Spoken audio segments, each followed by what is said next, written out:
Hello, everyone, and welcome to today's SANS webcast. The facts about Krack and your WPA-enabled Wi-Fi network. My name is Carol Auth of the SANS Institute, and I will be moderating today's webcast. Today's featured speaker is Larry Pesce, Senior Security Analyst with InGuardians and Certified SANS Instructor. If during the webcast you have any questions for our presenter, please enter them into the questions window located on the GoToWebinar interface at any time. Please note that this webcast is being recorded, and a copy of the slides and recording of this webcast will be available for viewing later today and can be found on the SANS registration page. And with that, I'd like to hand the webcast over to Larry. Great. Thanks, Carol. Hopefully everybody can hear me. I see the bar moving back and forth. And to reiterate Carol's comments about questions, we're going to try to have some room for some Q&A at the end.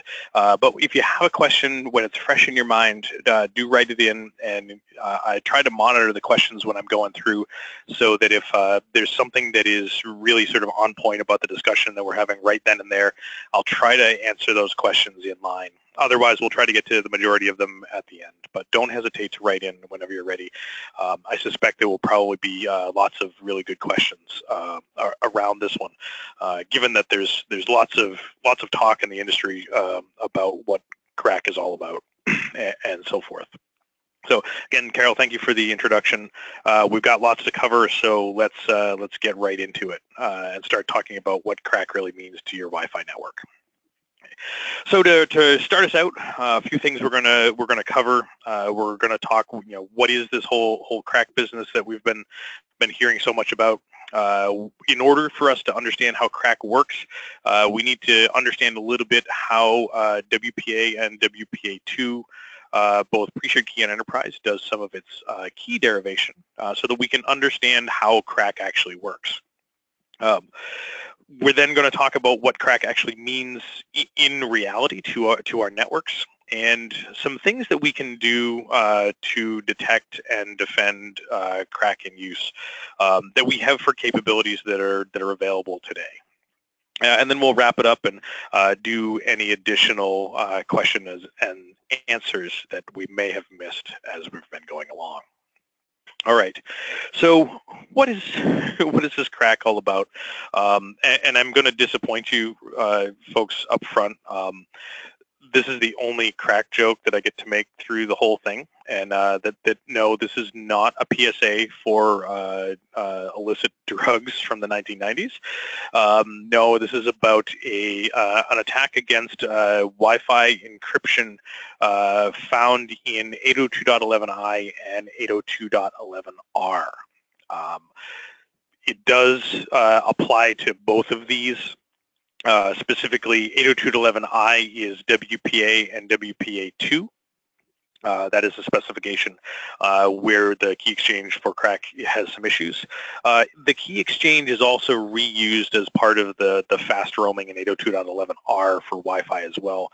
That gives us the ability to have a client switch between access points significantly faster than having to renegotiate all of our keys all over again.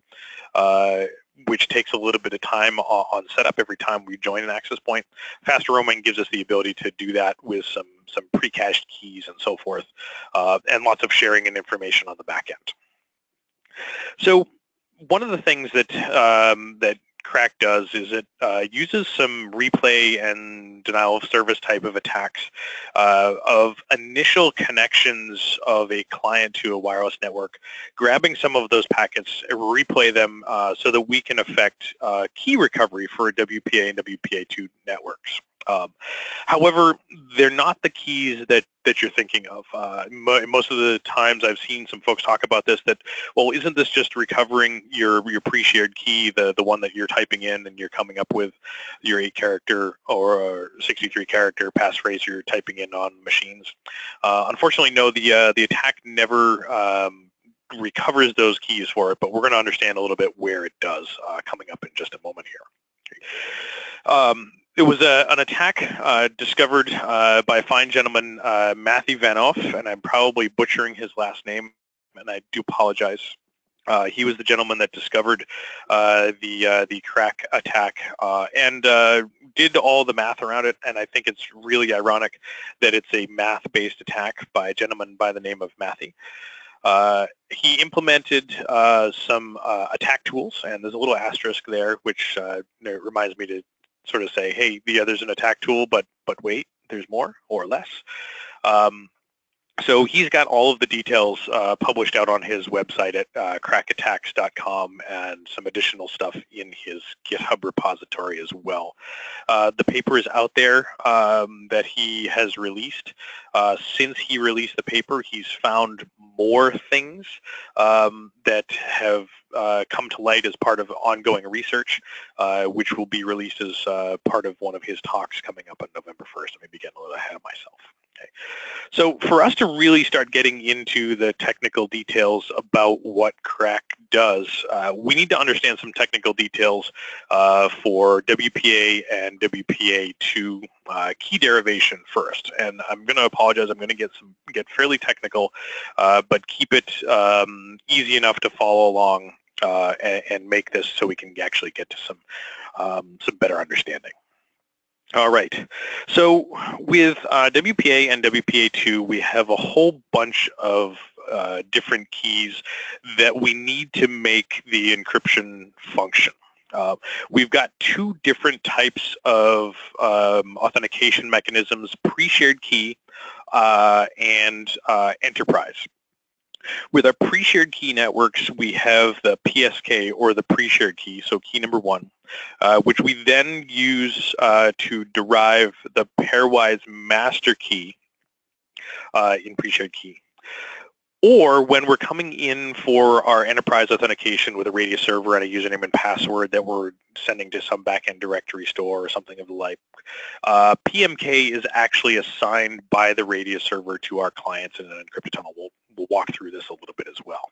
Okay. We don't have that mechanism in pre-shared key because grandma doesn't need to have Active Directory and a radius server and create accounts and all this type of stuff. So pre-shared key network was made for general consumers to make it easier, but we still need to be able to derive PMK. That's where the basis for our encryption comes from. Okay. So we take our pre-shared key, and the pre-shared key initially is combined with the SSID length, and our pre-shared key to create our PMK. Sorry, I have a typo there. Or it's assigned from the radius server. So we generate this PMK, or it's assigned to us by the radius server, and then we send that to some additional key derivation process to create our pairwise transient key. The pairwise transient key requires some additional input to derive PTK from our PMK. That additional input is the STA nonce, an AP nonce, the STA MAC address, and the AP MAC address. So what is STA? Station, otherwise known as the client. So it requires a unique number sent from the client to the access point. It requires a unique number from the access point to the client, and the two MAC addresses of the devices, one of the access point and one of the client. We combine that all together, send it through a mathematical function, and we get our PTK derived from our PMK. PMK is really the base of what we need to derive PTK with some other information. And the nonces are exchanged in our four-way handshake, which we'll be discussing momentarily. When we're doing all of our various encryption types for WPA, we have 3 different ciphers that we can select. TKIP, which was the first, CCMP, AES CCMP, which was the successor to TKIP, which is what makes up WPA2, and then the new one, GCMP, which is primarily found under, I believe it's 802.11 AD for WiGig, or the common name of WiGig, so something that we're continuing to see up front.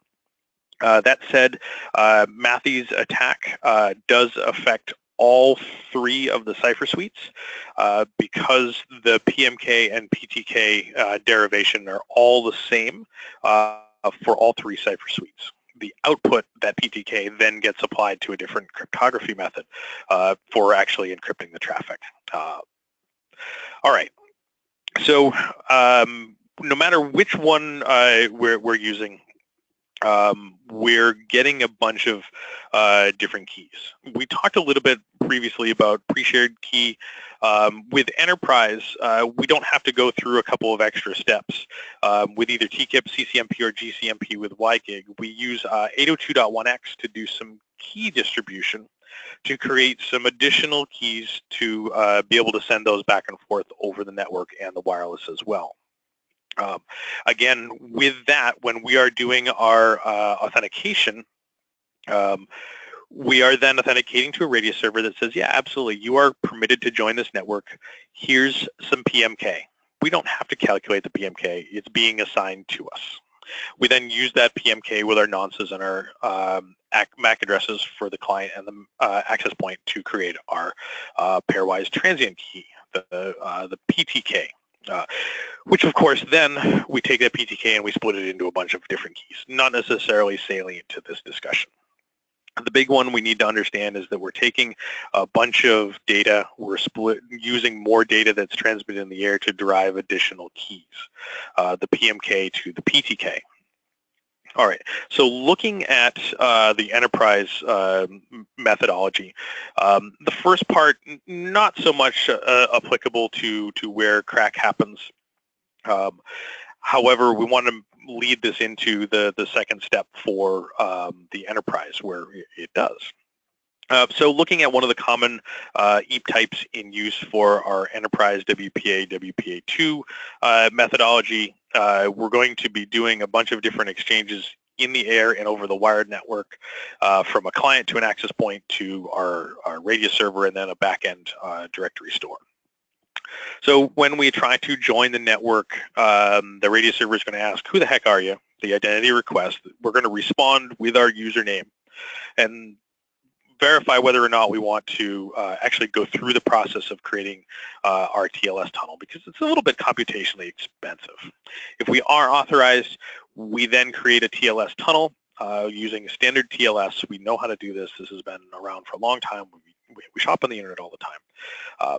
Then within that TLS tunnel, we redo the authentication. So who are you? Here's my username, and then our challenge response mechanism. This one happens to be PEEP, so it's MS-CHAP v2 there. And if we're successful, we get a message back. Great. Larry, you proved who you said you were. You had the right password, creating correct hashes. You really are, Larry, you really are Mr. Josh Wright. We will continue allowing you onto the network. Great. So what happens next? Next, the radius server says, hey, in that tunnel, you are who you say you are. You're going to need to be able to encrypt 802.11 traffic. So in order to do that, you need PMK.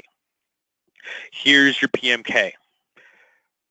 My device responds back, says, yeah, I've received the PMK.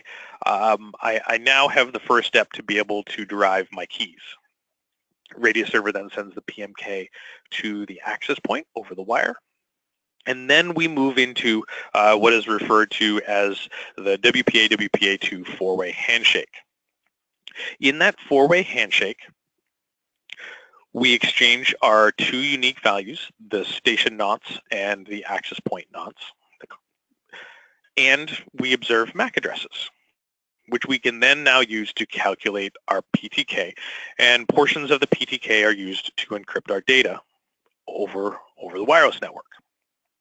All right, so what does that four-way handshake actually looks like? It's actually fairly simple. It's 4 packets from the access point to the client. Once we are authenticated and we have our PMK, access point says to the client, hey, here's my AP nonce, my A nonce, here's my unique number, and let's start new PTK negotiation. Client, the supplicant says, hey, here's my nonce. Great. We'll then do some calculation. I'll do some integrity checking, and I'll send you what the integrity check value looks like, the message integrity check, the MIC. So we've exchanged our unique numbers. The MAC addresses are observable in the air for the client and the access point unencrypted. So now we have all the data that we need to turn our PMK into PTK. The authenticator responds back and says, hey, great, I've got the two nonces, I've got the two MAC addresses, I recreated PTK,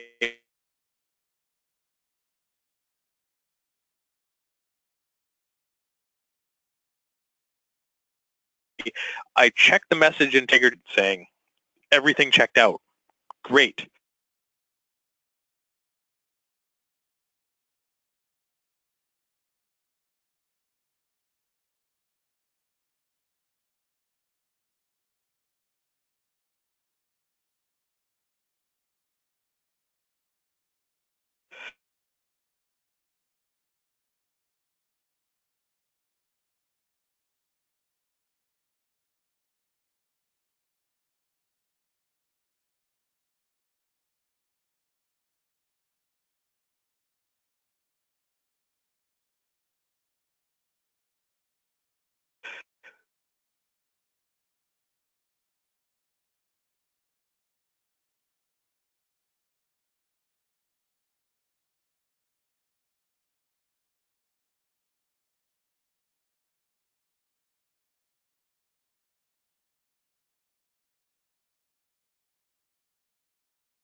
And then never send step. So effectively, what happens in this case is the client receives step 3 and says, oh, great, I need to reinstall this key, or I need to install the key that we just derived into the driver to be able to encrypt data as part of the piece. The clients are supposed to reset their and their unique per packet counter back to state. If we do this again, if we replay step 3, we reinstall the key, it resets the non. We're resetting everything back to a known state and doing it over and over and over again so that the client is using the same key and then resetting the nonces in the IV so that any subsequent nonce should be identical, and then the unique per packet counters are also getting reused. And unfortunately, starting to do some of this reuse means that the output is the same. So if I have the nonces and the IVs reused, and I send a message containing the data of password, my encrypted output will be of, say, all A's. If we replay step 3, reinstall the previous key, and I send the same message of password again, encrypted, the encrypted data will also be all A's again. We're effectively being able to affect the output of the encrypted data by reusing keys because we're entering this reset operation by replaying step 3. So it's actually kind of terrifying that that actually works. Unfortunately, it doesn't reveal PMK for us right away. We have to replay the step 3, and we have to observe traffic and then try to determine known plain text. So if there are packets there that might be encrypted, that we know what the plain text is, we can then start to do reverse key mapping to reveal our PMK. This is a fairly computationally intense operation to do. We're going to have to know what some of the plain text is. This is difficult. There are some shortcuts that we can start to do based on specific types of packets that we know that always have the same format, such as ARP and ARP replies. There's a little bit still a no there, so it's a little bit of a shortcut potentially for us. Effectively, we're reusing the fact that we can reset IVs to a known state to affect the same output over and over again to do reverse key mapping for PMK. This is hard. But once we have the PMK is all we need to be able to observe that four-way handshake, We've observed the four-way handshake as part of Krack to replay it to observe nonces, and then we can encrypt data on our own. One thing that's kind of terrifying for OpenBSD with WPA supplicant, which then was later adopted by the Android infrastructure and the Android ecosystem, is that they do some additional things to help protect the devices themselves. I thought it was great. And what happens is with Android specifically is that once we've derived step 3 and the PTK and we push it to the driver, what Android and the OpenBSD stack was doing was overwriting the portion of memory where that key was with all zeros. So what happened with Krack, when we replay step 3, the client receives step 3 again and says, oh, we need to reinstall the key, and the key is over here in memory. And that memory has been overwritten by zeros. So it takes all the zeros and it reinstalls the key of all zeros into the stack, and then they start encrypting data with a known key of all zeros. So we don't even need to reverse PMK on this one, that really difficult portion, because we know what the key is going to be. It's always going to be zeros. It's a known value. Makes it even easier. So while it's possible to do on other devices, it's a heck of a lot longer based on the fact that we need to do the reverse key mapping for PMK, unless it's Android that overwrites the key value with all zeros, and then we're reinstalling a known value in for the key. If we know the value, we don't need to calculate it. Fun stuff. So fun and terrifying. All right, where'd my mouse go? There it is. So looking back at that four-way handshake, we're looking at the replay of step 3 and noting that that's where the Krack attack happens. It's capturing that step 3 and replaying that over and over and over again so that we can reverse, so we can observe plain text traffic, and then we can reverse PMK map from known plain text. Or we already know the key because it's Android and it's all 0. The problem is that this is at the very end of all of our setup for our encryption. It's well after the pre-shared key has been used to calculate PMK, and well after PMK has been used to create PTK. It is also in enterprise after the PMK has been assigned. You've already authenticated to the wireless network. At this point, it's too late. We're at the end. The keys are already derived. So none of the other protections potentially we could do would affect some of that. I've seen some questions, and they were absolutely great questions. One of them I remember seeing on one of the SANS mailing lists was along the lines of, well, we're using WPA Enterprise with certificate pinning for our TLS tunnel. Doesn't that protect us? And the answer is no, because the attack happens after all of that authentication is complete. The authentication is untouched by any of the Krack-based attacks. The PMK is assigned from the Radius server with the certificate pinning. Great, no problem. It doesn't affect any of that. That will all continue to work. PMK is assigned to the device. PTK is created, and then we start manipulating PTK and the subsequent reverse mapping with the replay of step 3. All right, what's next? All right, so what is the reality of all of this? Well, once we know the PMK as an attacker, we now have everything that we need to encrypt and decrypt traffic, especially if we're observing that four-way handshake. In order to turn PMK into PTK, we need to know the MAC address of the access point, which is in plain text in the air. We need to know the MAC address of the client, which is in plain text in the air. The nonces as part of that four-way handshake are also exchanged in plain text in the air. The part that was really missing prior to this attack was the PMK. It was a secret. It was either calculated on the device from our pre-shared key, or it was assigned over the network from our Radius server. And that was the first step. We needed to be able to know that. But because we're affecting the output of the change of the IV values and the nonces, we now have the ability to affect that to be able to reverse map PMK. Once we've got the PMK, what do we do with it? Well, it becomes kind of interesting because now we have the potential to decrypt traffic based on what's in the air, but those will start potentially changing once nonces change again, and if we don't keep replaying step 3.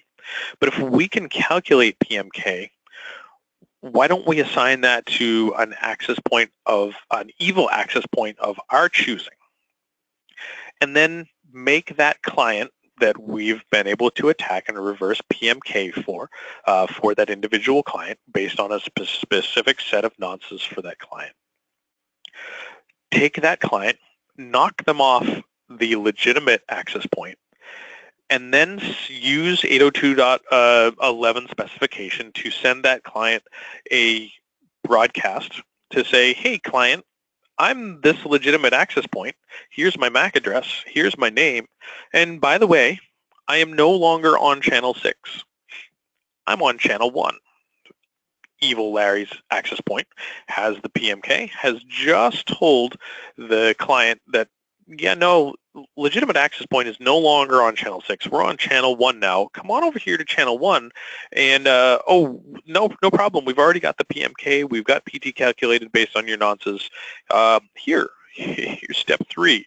Step 3 replay again so that we can continue using that same PMK and PTK all over again. Now we have effectively lured a client to a rogue access point with known PMK. We don't know the pre-shared key if it's in use, but we know what was derived from PMK, which is really what we needed. That client then connects to that access point, starts properly encrypting traffic, but because we know the PMK, we know all the portions that were used to derive PTK from step 3, and we continue to force it to reuse that, we can decrypt the traffic on our evil access point. We can also encrypt new traffic to that device. And because it's our access point, we control the upstream, meaning we are now providing access to whatever network we so choose to. If the client is going out to the internet, we control that internet traffic. We're now man in the middle of that. Now, the demo video that Matthew has of his attack tool, he runs a number of different windows, and in one of those windows, he runs SSL strip. Excuse me. He runs SSL strip in one of those windows, and effectively, what he's doing there, because he's man in the middle, he's observing all of the traffic coming from the client that he's able to re-encrypt and decrypt because he's using legitimate PMK and PTK based on the attack and moving them to the new access point through denial of service and the re-announcement of channel changes. He observes HTTPS traffic going by on his man-in-the-middle setup and has SSL strip terminate SSL for them and then feeds everything back to the client as plain text HTTP, which we know what we're doing over SSL and TLS now, that potentially we're seeing some bad things, and now evil attacker is in the middle of those lots of really interesting bad things that we can now potentially manipulate. We can control where they go. We can recover traffic. The interesting one that I've been seeing is, as far as responses go, as to what we need to do to fix the problem, is that you should be using SSL, TLS all the time. You should be using the HTTPS versions of websites and so forth. But thinking about this critically, if we're using a tool, something like SSL strip, in the middle of that, we're effectively terminating those connections and sending plain text back to the browser, which is contrary to what we're saying about potential fixes. I'm sure there's something I'm missing here, but I definitely would recommend that we use SSL TLS all the time. But still, because we're in the middle, there may be some opportunities for us to not have one of the solutions actually be a solution. Just another barrier another slight barrier in the way of what some of those protections are. Okay. The big one to understand about what the reality of this means, and I'm going to caveat this a little bit here.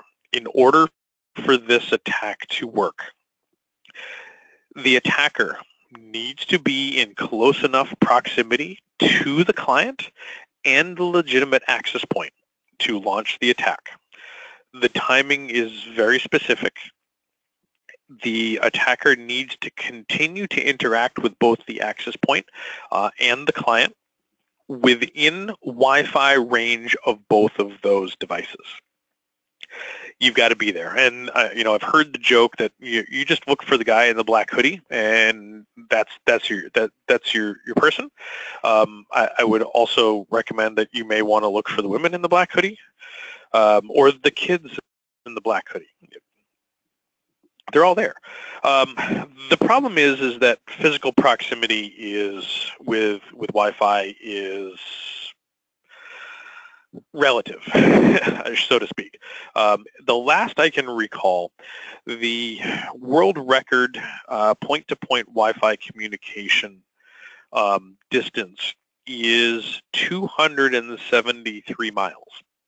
Now, this distance is, my understanding, longer than we could do direct line of sight without the curvature of the Earth being in the way. So this was, in fact, on top of two mountaintops across a very long valley so that they could get above the curvature of the Earth. It was very much ideal situations, clear line of sight, custom-made antennas above the curvature of the Earth, you name it. But it was still successful, unamplified, standard wireless adapters, just some really specialized antennas. Are you going to see this attack happen from 273 miles away? Unlikely. But my good friend Paul Asadorian and I have been making the joke for many years is that having Wi-Fi in your environment is like running Ethernet to your parking lot. You may, in fact, have the attacks done from across the street, a couple of doors down at the coffee shop, maybe even from the parking lot in front of your building, or potentially from the neighbor's house if you're thinking about home. So proximity is relative. It doesn't necessarily need to be within the four walls of your organization or the person wearing the black hoodie.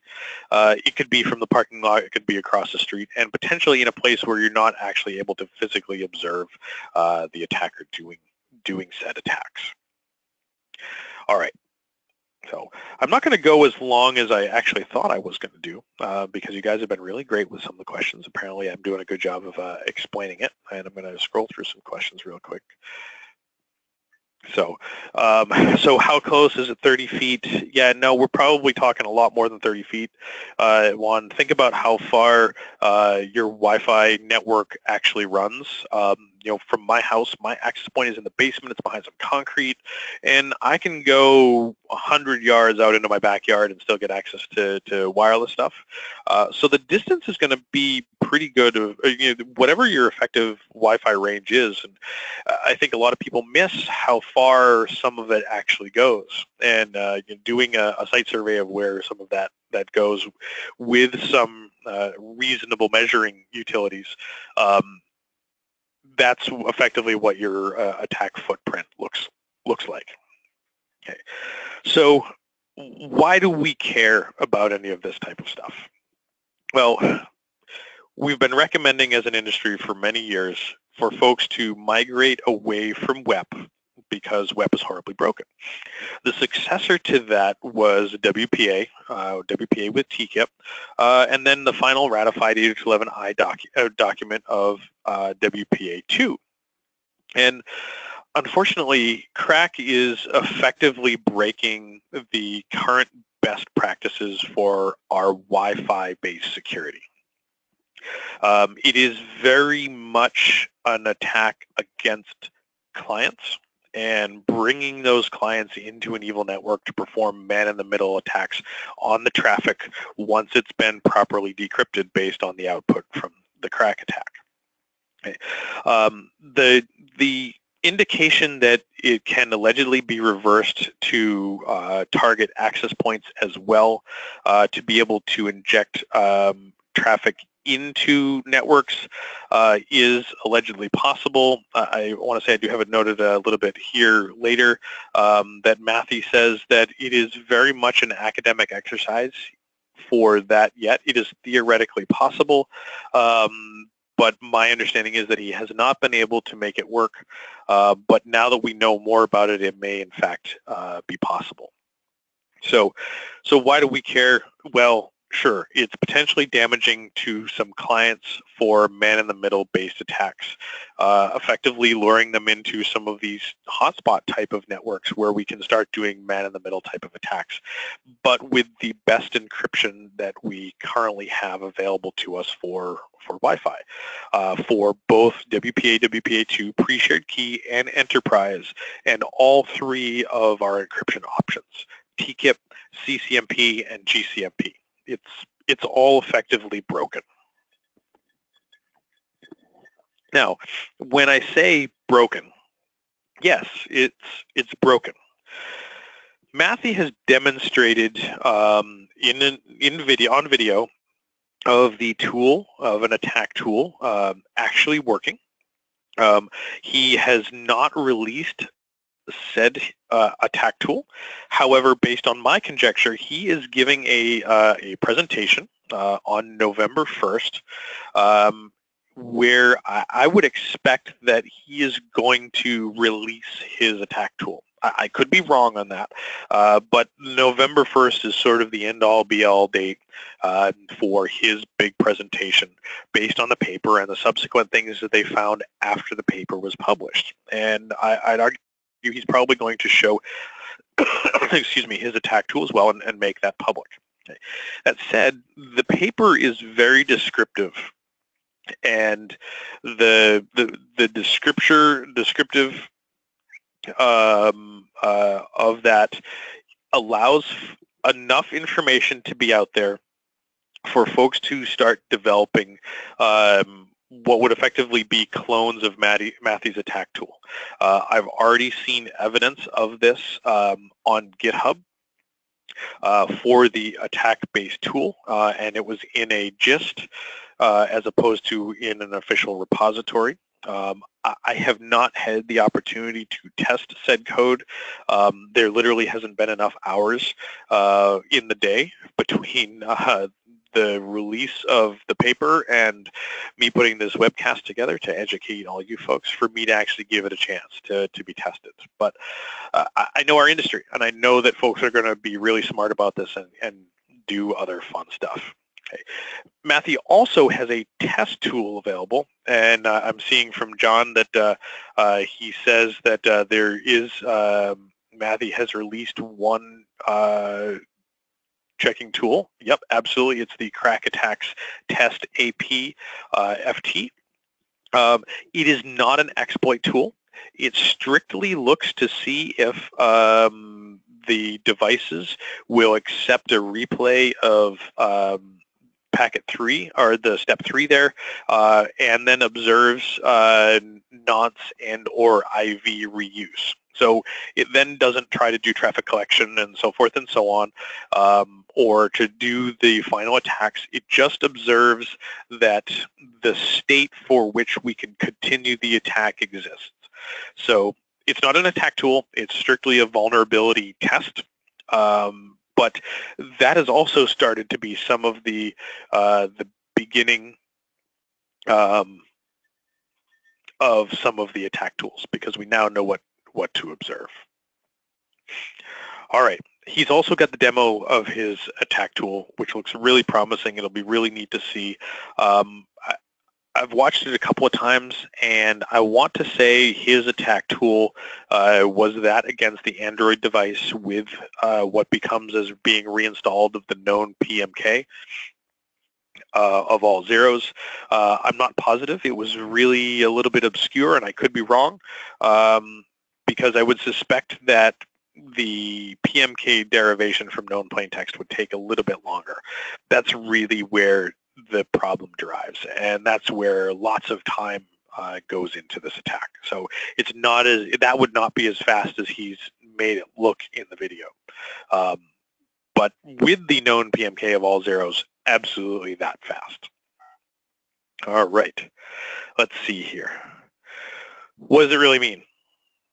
Well, it means that it is possible to intercept and manipulate traffic once a client is transferred to a Krack-enabled rogue AP after the attack has been launched. Yes, WPA and WPA2 has been broken.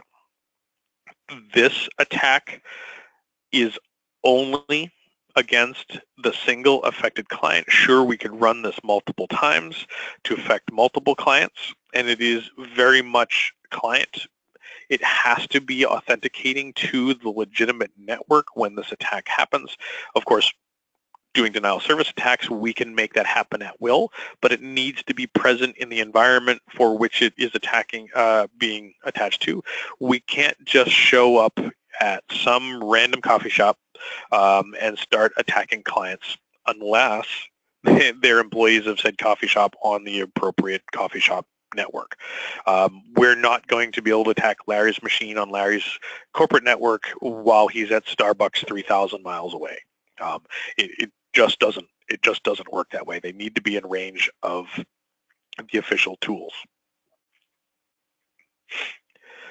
So it only affects that one client. There's lots of heavy lifting that has to be done. It's a very technical attack. We need to be in proximity of both of the devices, the client and the access point. There's some timing that needs to happen to be able to capture the authentication, the four-way handshake, which we can do with denial of service attacks. We need to potentially knock them off multiple times. I know there was some mentioning about the denying of step 4. This also becomes additional things that we need to do from a timing-based perspective. And looking at Matthew's tool that he has a video of, it appears that he's got a lot of this automated. But if we miss that timing through whatever reason, we have to start over again and then potentially do denial of service attacks to make that happen all over again. Some other things that we need to consider is that if we're in close enough proximity, or the client is in close enough proximity of the legitimate access point, the legitimate access point can potentially lure the client back and do away with all of our hard work. So making sure that we're launching additional denial of service attacks and preventing step 4 from the legitimate to continue to happen to reinstall the known key that we want is definitely an ongoing type of thing, and also suffers for some fairly complex timing issues. It's absolutely something that can be done, but it's not something that we can click a button necessarily and say go and have it be successful every time, all the time. It's complex, and the more complexity you add something, the more opportunity there is for failure. And based on the way wireless networks work and 802.11, there's opportunities for the legitimate network to take back over. Again, according to Matthew, it's possible to, may be possible to inject traffic into a network as opposed to just affecting a client, but it's strictly academic at this point. It's a thought exercise, and we're not out of the woods yet, and it may happen. The big ones are, there are attacks for just about every wireless device on the planet, including, and I'm qualifying this, unpatched versions of Windows, iOS, OS 10, and Android. And the Android version, the Android issues are significantly more terrifying in that they reinstall known keys, and the time frame for us to reverse PMK is nil, in that we know that it's all 0. Yes. So yes, they're vulnerable, and I say unpatched. My understanding is that about a week ago, Microsoft silently patched as part of their patch update Windows to make this happen. So a current version, patched version of Windows is okay. The wireless stacks on Windows XP who knows? I mean, Windows XP has been end-of-lifed and said no patches. So, yeah, are people still out there using XP? You're darn right they are. So, yeah, it's an issue. I'm seeing from Troy, is WPA, WPA2 broken? And I said, my personal opinion is that, yes, WPA, WPA2 is broken, but it can be fixed. We don't need WPA3. We don't need something new. There's some changes that we can do in the implementation that can, in fact, address the problem about the reinsert of a key for step 3. And we'll talk about that just shooting up here.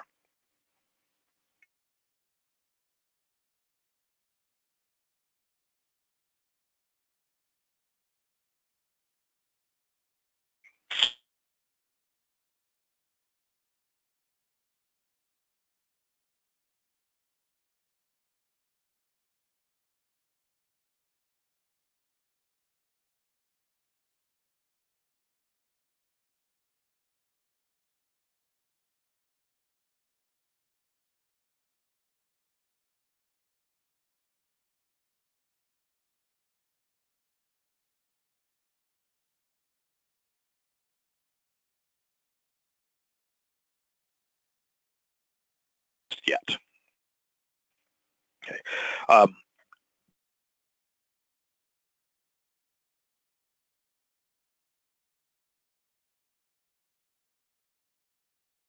My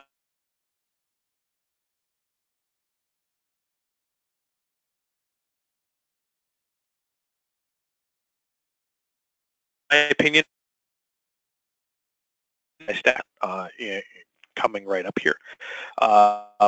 But know that this is now areas of research that has been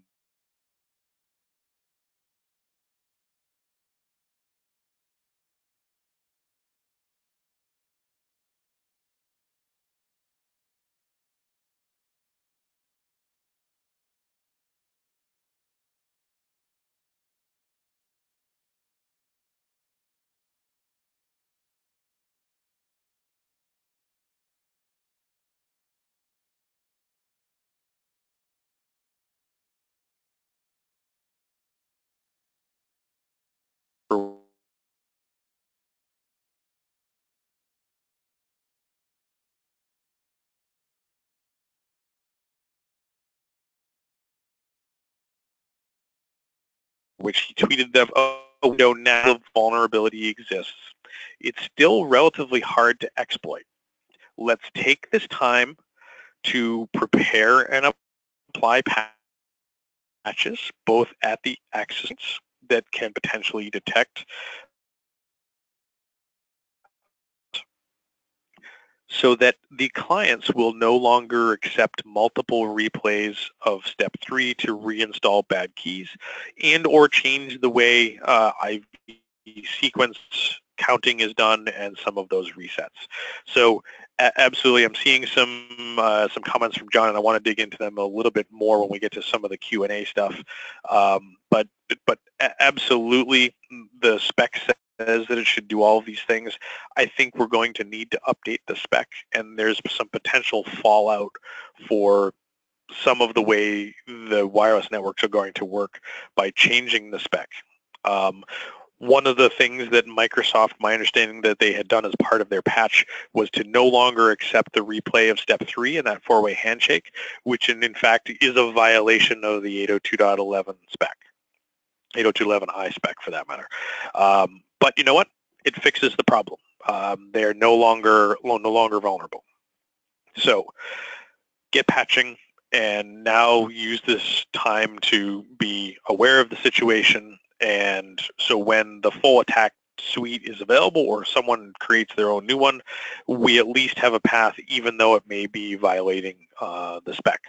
Now it's back to the IEEE to come back and come up with some appropriate fixes. We're going to have a temporary solution. Then you now need to figure out a way to fix that. And I think they've probably got a decent way to do so based on the fixes that we're seeing implemented. All right, so what can we do about this problem? In my opinion, it's broken. What can we do to protect ourselves? Well, the first thing, don't panic. Just like Matthew said, don't panic. And as a tip to Douglas Adams, make sure we've got a towel, because a towel is very versatile. What are some of the versatile things that we can do? Well, first up, patch, patch, patch, patch. We've been saying patch, patch for years. I think we do a really great job of patching our clients, but I know a number of organizations have a hard time patching hardware, such as access points. And I know that mobile devices are, in some cases, difficult to patch because we're waiting for updates from the various carriers. I think the carriers will probably do a pretty good job about getting some of this stuff out for devices they support, which is also an issue. Patch your desktop operating systems, patch your wireless infrastructure, including your access points, and our mobile devices. Now, there is a list available on GitHub, and I apologize for not having it on the sheet here. I completely forgot about it. It is my tab list of vendors. There is a GitHub repository, and if anybody happens to know about it, I'd love to see it in either the chat or in the questions. Yes, there are tons of patches available, all in various states of flux. For example, Cisco has something along the lines, and I'm throwing a number out there because it seems about right, about 300 different wireless products. They have patches for roughly half of them, and just remember, all of the statistics you see on the internet are made up. So I'd say roughly half of the devices that they have Wi-Fi on have patches available, and they continue to develop patches for all of their stuff. So we really need to keep an eye on what the vendors are doing for the equipment that we use, and continue to ask them and continue to stay up to date. So yes, there are patches available. Windows has already been patched. My understanding is that OS 10 and iOS have already been patched, and that there are a bunch of patches available for the OpenBSD and Android variants. If they're not there now, they're coming in very short order. So keep your eyes peeled and query your individual vendors. I mean, there's hundreds of vendors. I've also seen that the notification from Matthew's disclosure went to a bunch of vendors, and a bunch of the vendors have said, yeah, not a problem. Or we don't, or you know, to paraphrase, we don't care, not our problem. We'll think about it later. So just keep an eye on some of those as well. The one thing that also kind of scares me a little bit is that, you know, we've seen this huge advent of what we refer to as the Internet of Things. If we see IoT in an environment, it in many cases suffers from the problem, if it ain't broke, don't fix it. Meaning, well, my Ring doorbell works just fine, and I have to do manual patches to my Ring doorbell, and it's working, so why would I even think about doing anything to my Ring doorbell, or my refrigerator, or my toaster, or any IoT device under the sun that uses Wi-Fi that may be doing any of that type of stuff? We could potentially have folks now start manipulating those because they may never get patched. And then there are going to be devices that folks are using in their environments that have end-of-life and may never get patches. So it's a pretty significant issue. I bring this back to WEP. We know that WEP is horribly broken. And you're saying, well, Larry, who uses WEP?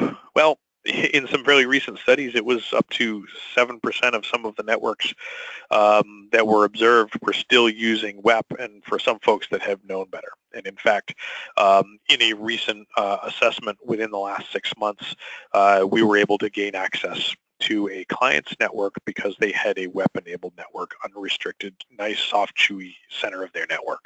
So it's still out there, and this is going to be a problem for a long time to come for unpatched devices. Some other things that we can do. Implement effective rogue access point detection and wireless intrusion prevention systems, WIPs. Yes. So the man-in-the-middle attacks launched against a requirement.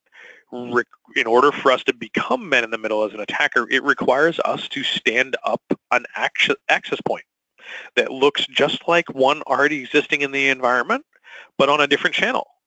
This is something new that has been introduced to your environment and would be considered a rogue because it's different than your configuration. This is something that we can observe with rogue AP detection and wireless intrusion prevention and intrusion detection systems. Okay. Any of the attacks against 802.11i, aka WPA and WPA2, require a replay of that step 3 of the four-way handshake. It's not unheard of for step 3 to be replayed in noisy environment, but I would argue that in most cases it is an abnormality as opposed to being a normal course of behavior. In the cases that I've seen it, and over the last 8 years or so, if not longer, I very infrequently see step 3 or any of the four-way handshake replays.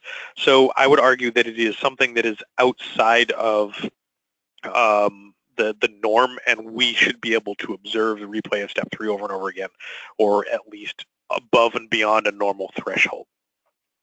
Check with your wireless intrusion prevention vendors for updates for rules, and to credit Raul there in the comments, the development/trunk version of Kismet, which is a completely new interface, already has some initial detection methodologies for Krack attacks, and I do want to say that it was based on the observation of multiple replays of step 3. It's not perfect. It has some false positives still, but it's been done for a day and a half at this point. And it is absolutely in the newest unstable version of Kismet that is under massive development currently. And if you go to the Kali website, under their news, they have the instructions on how you can install the latest version of Kismet from the trunk version, if I recall correctly.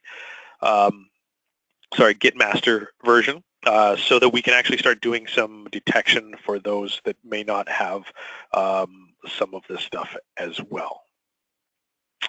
All right, some other things that we can do. In some limited circumstances, your access points may actually be configured as a client as well. Yeah, I know, crazy as that sounds, for stuff like wireless distribution system, WDS, which because it is now a client, it can be subject to Krack attacks even outside of the being able to turn it back around into a network against the access point, because it's not necessarily functioning its entire life cycle as an access point. It's also being a client too, thinking about like relay situations. So it could in fact be a client, and we could be subject to some of those as well. Some other things to think about.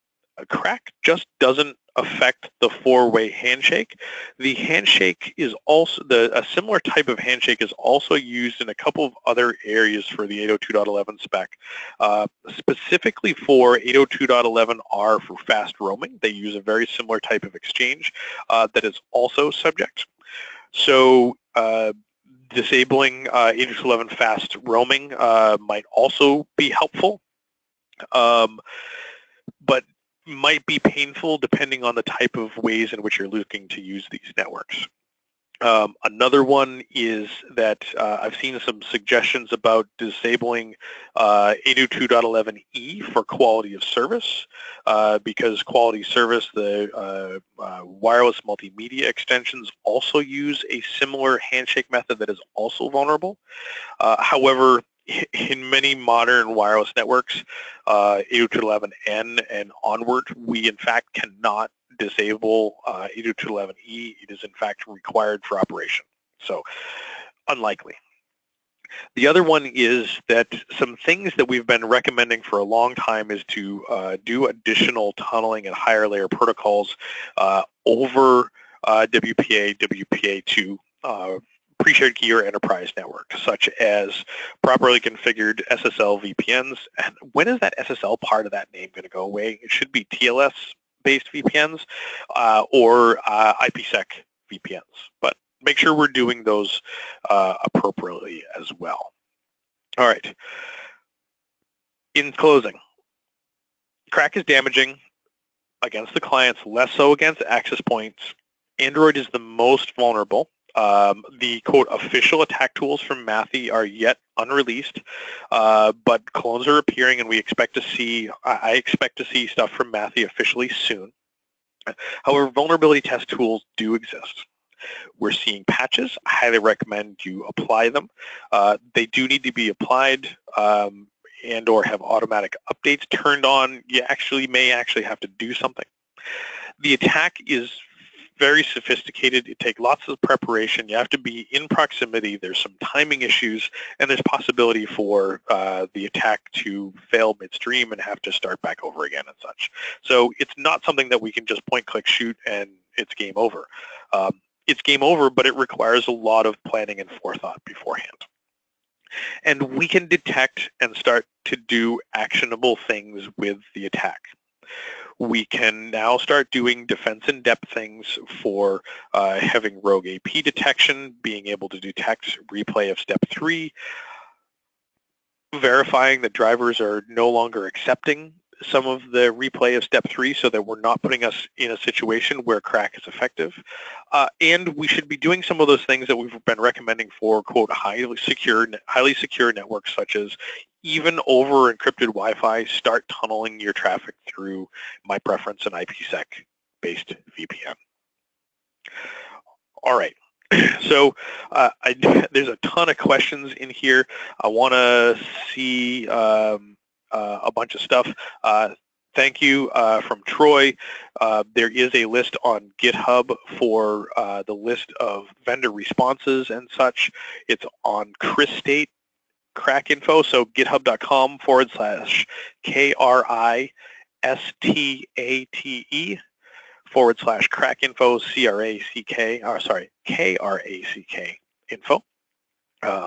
So absolutely some of those there. Are there vulnerability scanners that have detections?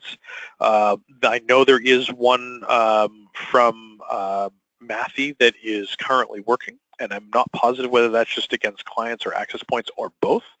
And I think it's in the best interest of the vendors to get something done on these very quickly. I know Cisco has got a lot of work to do because they have so many products, but I would suspect it's coming. Let's see. Looking for Android.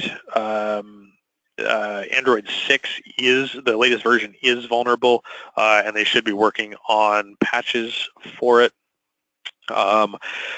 Interesting from Maurice, what's the danger for a SCADA environment? And I think it will come down to all of the protocols that you have chosen to use as part of your SCADA infrastructure. If you're using Wi-Fi with WPA and WPA2, there's some danger there. If you're using Zigbee, wireless HART, cellular, GSM, the attack is not valid for some of these other protocols. It's only 802.11, specifically 802.11i for WPA, WPA2, 802.11r for fast roaming, and potentially 802.11e for quality of service, so only Wi-Fi. So it will depend on your environment in SCADA, whether or not you've enabled those as well. From Jeremy, is OpenWhips a worthwhile tool for rogue AP detection? Unfortunately, I haven't had a good opportunity to play with OpenWhips.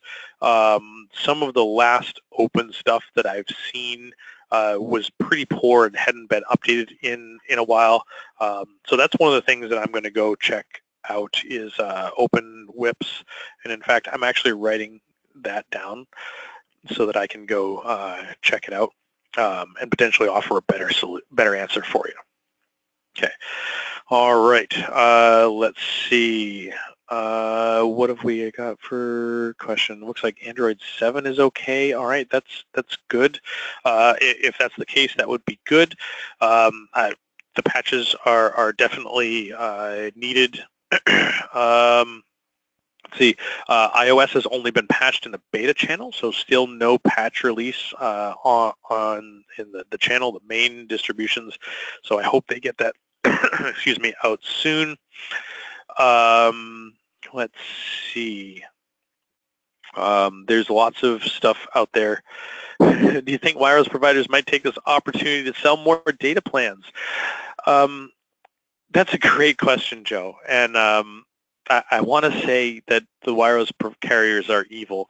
So, yeah, I mean, this is, you know, I hate to say it, but this is business, and this is one of the things that I think that they may attempt to leverage. I'm not saying that they are all evil and that they are going to do bad things, but it wouldn't surprise me in the least for them to say, stop using Wi-Fi, it's dangerous. Well, of course, what they don't talk about is that their potential networks are also dangerous. So, absolutely. Let's see. I think that I hit most of the questions that are there. I can't think of anything else. We're past our 1 hour mark, but I'm told that because it was a sensitive subject and things that folks want to know a lot about, that we were the last webcast of the day, so we could continue to keep going. But I think we've probably hit the greater majority of the questions. Patches are coming. Again, we're now into day 3 of, you know, depending on how you do your counting, we're into day 3 of the vulnerability being released. And in fact, we don't have the full data. We just have the background enough to know what we need to do to start patching it. And some of the vendors have got a lot of work to do to make it happen, and maybe concerned about breaking spec. But I think they should, because knowing that we need to have the problem solved now in a fairly short window, I say, to do so. And for the most part, our wireless networks should continue to operate just as we expected, with I'd argue with very little backlash for changing the spec or violating the spec. Okay. That said, in the entire webcast, I only managed to crack one crack joke, unless you consider that one the second one, and that was about the 1990s drug PSA. So I know some folks at SANS are very happy that I didn't make those jokes, because the jokes rank themselves for this one. All right. So with that, let's round this out. Some contact information for me, some information about SANS. You can find me on Twitter at HackshaTheMatrix. You can email me, larry@inguardians.com. If there's anything that you happen to think of that maybe you missed during the webcast, I'm happy to try to answer the questions. Understand that I've got a day job. I've got family, but I try to answer everything that comes in. So be nice. And again, I'll try to answer some of your questions if you think of one afterwards, because quite honestly, I want to help. So I think that's gonna round it out. If you want to get some more as well, this evening, the Paul Security Weekly podcast will also be discussing much the same thing, so a little bit of replay on this as well later. And again, another venue to get a bunch of other really smart folks involved. Okay. So with that, I will say good evening, good luck, and it's dangerous out there, so don't go alone and patch your stuff. All right. Well, thank you so much, Larry, for your great presentation, which helps bring this content to the SANS community. To our audience, we greatly appreciate you listening in. For a schedule of all upcoming and archived SANS webcasts, including this one, please visit sans.org/webcasts. Until next time, take care, and we hope to have you back again for the next SANS webcast.